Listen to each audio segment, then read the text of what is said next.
Hi, I'm so excited to be with you here today, sharing some tips and knowledge on charging what you're worth.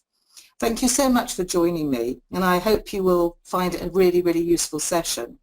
If you've got a pen and pad available, I would keep it there to jot any ideas down that really resonate with you, and maybe you'll even have an aha moment. I'm going to be taking questions at the end, so please also jot those down so we can endeavour to address those as well. Of course, this is a profound subject, and what I can share today is really just the tip of the iceberg, but I'm sure you will still get value from it.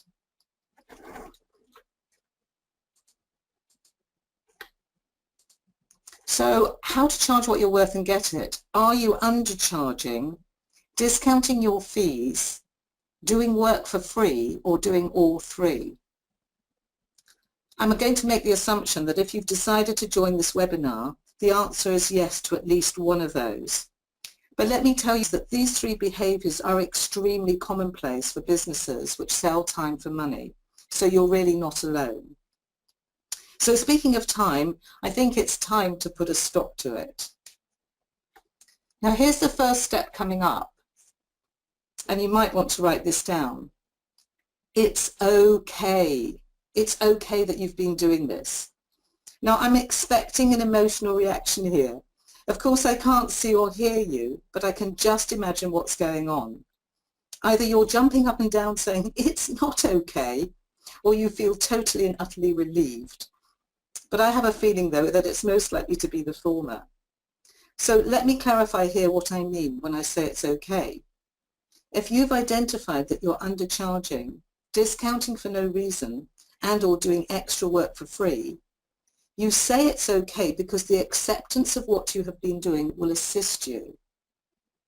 Not accepting what has already occurred will lead you to anger, frustration, and beating yourself up. And I'm sure I've been extremely good at that myself. So let me tell you straight away that beating yourself does not make you feel good. And so your confidence is not further. And this means that you procrastinate to the nth degree. In essence, saying it's not okay leads to negativity and inertia.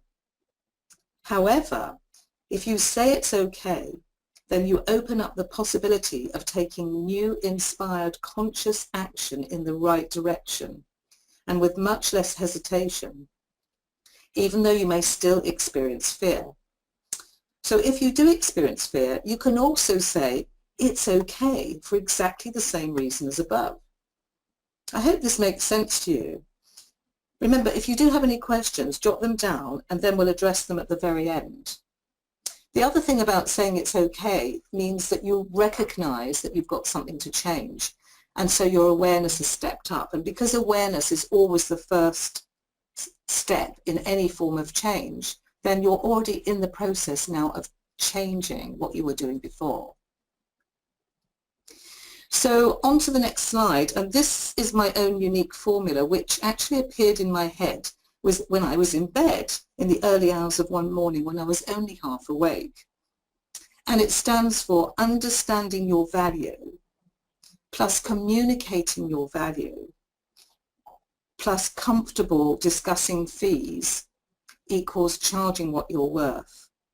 Now I know it looks like it's a simple formula, but it's not necessarily that easy. But it's a really good guide for getting into the process of charging what you're worth. So why is understanding your value key to you being able to charge what you're worth? Well, the reason is because if you don't understand your value, how can you possibly sell your service on value? So I want to repeat that. If you're not focused on understanding your own value, how can you really sell on value? You won't be able to, and therefore your confidence will probably be lacking a little bit, and you'll become more price focused. And if you're price focused, it also means that your client will be price focused too. Therefore, really understanding and appreciating your value is fundamental to being able to charge what you're worth. So first of all, understanding your value isn't a quick exercise that you can do in 5 minutes.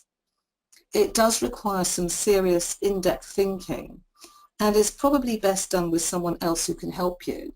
It could be a colleague, it could be probably not a friend, but a colleague or maybe a coach or something of that nature. It's not something which is only done once either. You should review it regularly as your expertise grows. So your expertise are the qualifications you gained, your continual professional development, sorry for that, and the experience you have had putting it all into practice, as well as the results you achieve for your clients. And of course, it's very difficult for you to see how valuable this is because you take it for granted. If you've been doing something for a long time, it's become relatively easy to you. You are in fact what's known as unconsciously competent. So what that means is you do things automatically very often without having to think that much. So a great example of unconscious competence is driving. And I'm imagining that most of you drive and have been driving for some time. And if you think about what you had to do when you learnt to drive, you had an awful lot to do. You had to coordinate your hands and your feet. You had to be judging distance and speed and width and working out what the other cars on the road were doing. You also had to interpret the highway code. So it was an awful lot for your conscious mind to be doing. But as time went on, you got better and it became easier and easier. And then it got to a point when you could drive without having to think what you were doing. Jumped in your car, turned the key, hopefully looked in the mirror and started off. And I'd be pretty sure from the times I've told this story or discussed this subject that you've many times got to your destination and have no recollection of the journey. And that is because you're unconsciously competent, which means your unconscious mind is doing it for you. So what I thought would be really useful and helpful for you is for me to ask you a few questions. If you can just write them down, I will try and ask them slowly, and then you can go away and start the process for yourself of understanding your own value. So the first question is this: how long did it take you to qualify? How long did it take you to qualify? What did it cost you financially? What did it cost you financially? What did it cost you emotionally? I think that's always an important one as well. I always look at everything from both the financial aspect and the emotional aspect. And what did you have to give up while studying? What did you have to give up while studying? If you aren't qualified in the traditional sense, how did you acquire your knowledge? So if you aren't qualified in the traditional sense, how did you acquire your knowledge? And what experience do you have? And finally, what results are you getting? So because you don't really understand your value, you probably set your fees based on what other people in your market charge. And perhaps you heard that you should never be the cheapest or the most expensive in your market. So you set your fees somewhere in between the two extremes. But to really appreciate the value of the work you do, you also have to understand what your clients' needs are. Now, to do this, you can ask quality, open questions to find out what the problem is. So open questions are those which can't be answered with a simple one-word answer and begin with words like what, where, when, how, who, and why. So when you ask these questions, allow your clients to answer without interrupting, prompting, or leading, because in this way you will get all the information that you need.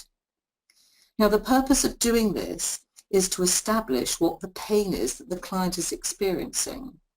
This is more of emotional pain rather than a physical pain, and also how extreme that pain is. Because the greater the pain, the more likely they are to use your services. So people use services because they have a problem that they need solving. And you need to find out what solving the problem will be worth to them, and also what the problem will cost them if it's not resolved. This is really, really key. So the cost, again, can be both financial and emotional. So the third aspect to understanding your value is self-worth.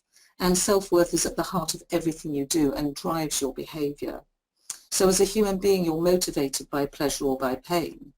So you're either moving towards pleasure or moving away from pain. So if you put this into a business context, if you don't feel 100% worthy, how can you possibly charge what you're really worth? Because your perception of what you're worth is too low. And I'd be pretty sure that you know that in some way, shape or form, because you'll have had some kind of feedback to that effect. So if somebody tells you to raise your fees or stop discounting or stop giving work away for free, that makes you feel uncomfortable. And when you feel uncomfortable, you move away from what feels uncomfortable. So you stick with the fees that you're currently charging, even if that means not get paid what you're worth. And I've seen that on many occasions with clients. So what else would you need to consider when you're looking at understanding your value? Well, think about the mechanics of what you do, the process part, and also the thinking part, both conscious and unconscious. And it's actually difficult to think about the unconscious part because it's unconscious, but you just need to be consciously aware that your unconscious mind is working for you behind the scenes. So these are the features of what you offer. However, you may not have thought about the thinking aspect as being a feature because it's so intangible. But your expertise, as I mentioned before, is contained in your unconscious mind, and therefore you don't really know what you know. In fact, you know far more than you realize. So if I give an example, for example, an accountant, the compliance work they do, which is the work that they have to do for HMRC, is mainly process. Whereas when they're giving business advice to their clients, there's a lot of thinking involved in that. And it's really easy to discount on the thinking because you don't recognize it.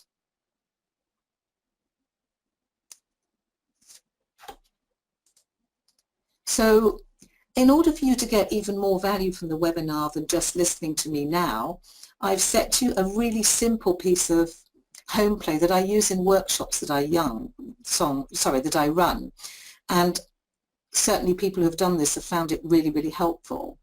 So if you can get somebody else to do it with, it's probably even better. Ask yourself the following question if you're on your own, or get somebody else to ask it for you. What's the value I bring to my clients? Or what's the value you bring to your clients? And then if you're struggling to answer, if you've got somebody else, once you've given an answer, they can ask you another question, which is what else?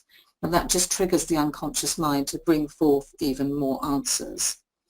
If you're having to do it on your own, then I would have a pad and a pen nearby you and let it go for a while and let the unconscious mind be able to come up with the answers for you.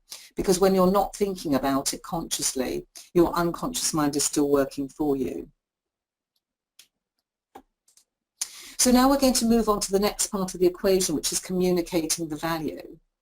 And I know from experience that many business owners simply do not ask their clients or prospects the questions they really need to ask, or communicate what needs to be communicated. And certainly that's true in relation to value. And there's 4 reasons which you can see on the screen, hopefully, but I will say them to make sure that you do get what they are. And the first one is they do not understand their own value. Secondly, they do not realize the importance of doing this. Thirdly, and this is really key, they think it's obvious. They make assumptions about the other person's understanding.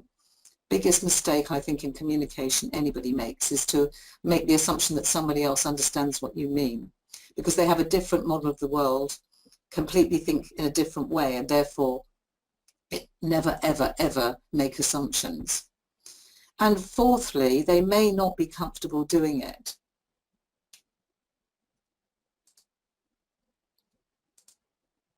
So find out what the problem is of the client, how extreme that problem is, what will solving the problem be worth to the client, as I mentioned before, and what it will cost them if it's not resolved. And the reason you're doing this is to actually ramp up the pain so the client can see clearly what the problem is. So focusing on what it will be worth to them are the benefits, and what it will cost them, more pain, should leave them and you in no doubt as to why they need your service. So if you're concerned about increasing your prospect's pain, please don't be, because you have the solution And if they don't do something about the problem now, it's likely to get worse. So by highlighting the pain, you're actually doing them a great favour, because it's all really a question of perception. So how else can you communicate the value to your client?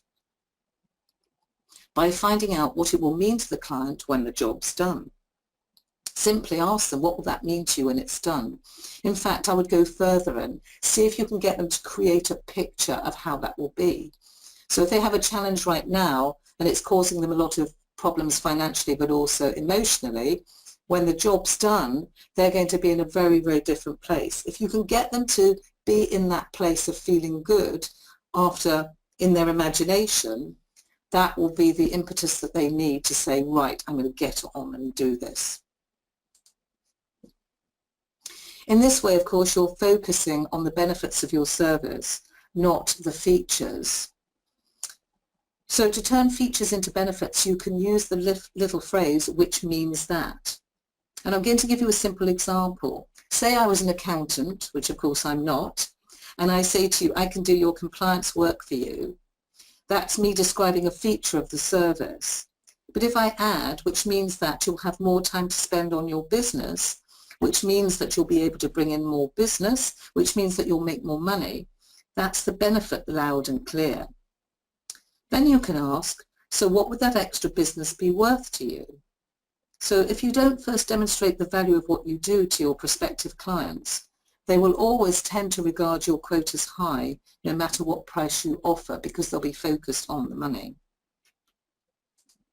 So features are what your services are, and benefits are what the features of your service mean to the client.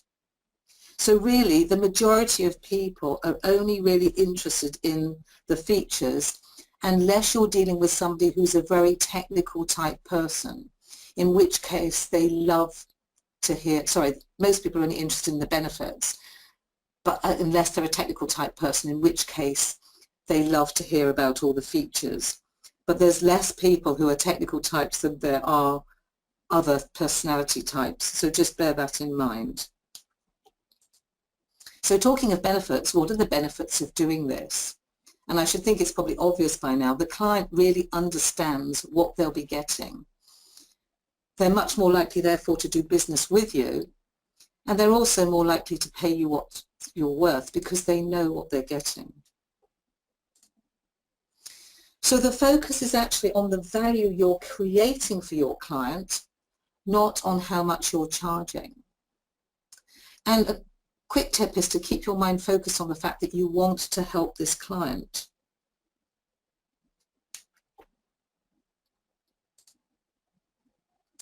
So the last part of the equation is comfortable discussing fees, and this one is a really big subject, and of course I can't really do it justice in a few minutes, but it's just a way of getting you started on this. And on a scale of 1 to 10, how confident do you feel discussing fees with your clients? Just go with your gut instinct on this. Don't spend ages thinking about what the answer is, because I'm pretty sure you'll know. And obviously the lower the figure is, the more challenge you've got in terms of discussing fees with your clients. So whether you're a small business or an employee in a larger firm, you're selling yourself, so it's very personal. When it's a service, you're always selling yourself. And how comfortable you are will be determined by two things. The first one is your beliefs about money. So most of us would probably have heard some or all of the following statements when we grew up, and you may be able to add some others to yourself. Money is the root of all evil. Very commonplace. Money doesn't grow on trees. A fool and his money are soon parted. Money makes the world go round, and I don't deserve to be rich. And out of those 5, there's only actually one that's a positive one.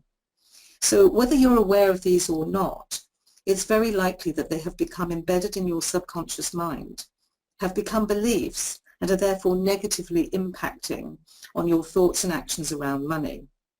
In fact, our thoughts create our feelings create our actions, and our actions create our results. which in turn create our thoughts again. So if you start with a positive thought, this of course will create a positive feeling, which will create positive action, which will then create positive results. And of course it doesn't take a genius to work out that if you start with a negative thought, then you're going to produce a negative cycle.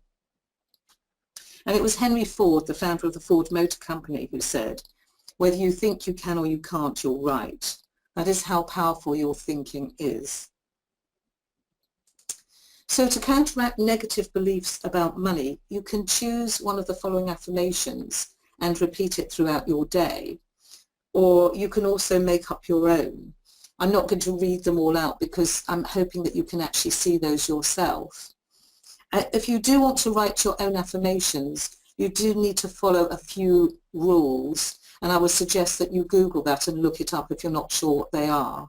But one of the really important things is that you must always put it in the present tense, and you must always also make them positive affirmations, not negative ones. So you can't say, I want to give up smoking, because the subconscious mind will just hear smoking, and that's not going to work for you. So they must be positive statements. So the second thing is the fear of rejection.